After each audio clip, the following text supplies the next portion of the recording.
Hey, where I thought I'd come out and check out this container that I planted up with some seedlings the other day.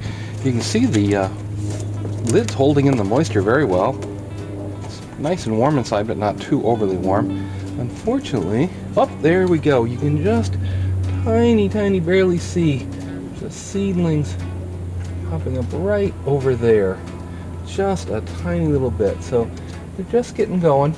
I think I'm going to add just a little more water to this, just to soak it in a bit more. But the fact that we've seen the condensation on the inside lid means there's actually water in the soil here, so shouldn't be too bad. And no, I'm not watering this in with vodka. This is merely just a reuse of the bottle. Again, I had this sitting back. This had some hummingbird food in it, and I recently cleaned it out, and just had some water in it, so I figured, hey, might as well make use of this while I've got it around. I tend to keep bottles at hand and use them wherever I can. See, the water here is still, the soil here is still just a little bit hydrophobic. It's kind of shedding the water. I got to pour it in rather slowly. Hoping these seedlings work better than I have in the past. It looks like we're getting some results there, so hopefully from this point forward we'll start to see more activity in here, now that I see that it is actually sprouting something. So once we put the water on here, we'll lid it back up and let it set for a little while and see what seedlings we get. It always amazes me a bit how things can suddenly leap into action here.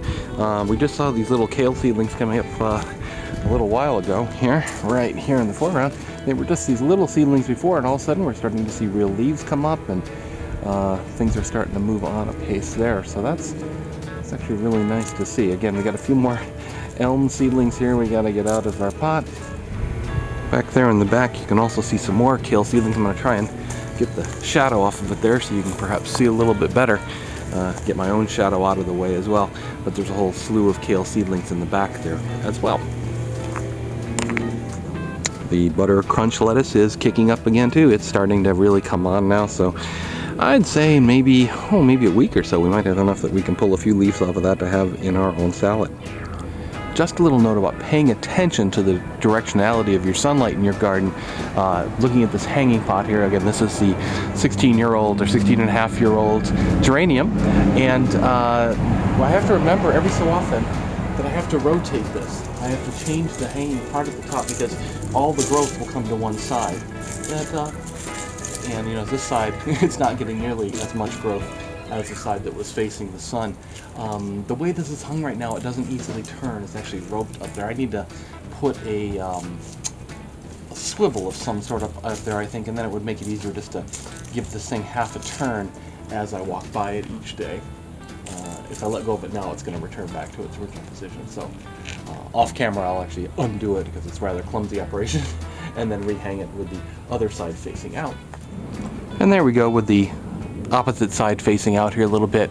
Hopefully this will promote growth all the way around the pot and help things out. Now I also make a point of deadheading and taking off the dead leaves of this pot basically whenever I come outside. Typically when I'm saying goodbye to friends or visitors to the house, I'll just reach up and pull off some of the dead leaves, break off some of the dead stems. It's also about the time of year where I need to go back and prune this a little bit to get it to bush out a little bit more, cutting back some of the longer trailers to get them to sprout up higher on the pot, just fill it out a little bit. That's it for this episode of Container Garden Update. Thanks for watching. If you have questions or comments, please leave them on the blog, on the Twitter, on the Facebook page, whatever is most convenient for you. I'd love to hear what's going on in your garden. If you're watching this on YouTube, please click the like button and subscribe to the channel. It really helps other people discover my videos. You can find more information in our continuing blog series like garden inventory, garden history, and more on the website, douglasewelch.com/AGN. Hope to see you there. Until next time, keep digging.